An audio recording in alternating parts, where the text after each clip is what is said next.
o Guarani para a cobrança do escanteio.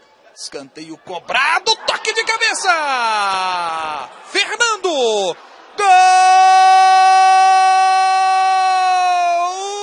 do Guarani! Fernando, um zagueiro! Tá feliz o goleirão.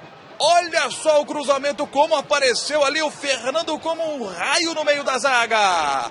Fernando subiu mais que todo mundo, falhou a defesa do Boa Esporte. Fernando tá fazendo a festa.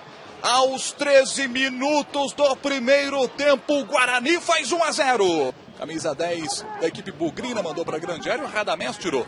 A sobra ainda com a equipe do Guarani. Bela jogada individual ali, hein? E o árbitro marcando a falta, e é uma falta perigosíssima. O Everton conversa ali com o árbitro do jogo. Vamos ver o lance outra vez, olha só. Mas foi muito bem o Rafael Oliveira, hein? Olha o lance outra vez, ó. Chegou ali a marcação, ele consegue limpar. Aí o jogador do Boa Esporte esticou a perna. Autoriza o árbitro. Osiel bateu por cima! Golaço do Guarani! Osiel num lance de extrema felicidade. Torcedor do Guarani tá feliz da vida. Olha o Osiel onde mandou essa bola. Quando o Daniel caminhou, viu que não dava para chegar. Aí ficou paradinho ali. E o Osiel vai comemorar com o banco de reservas. Que golaço, hein? Já. Dominou e escorou essa bola. Olha o Caranga, bateu no cantinho. Gol!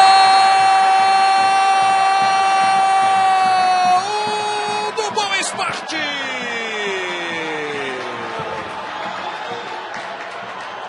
Caranga! Fernando Caranga bateu de fora, a bola foi lá no cantinho, o Emerson não conseguiu pegar.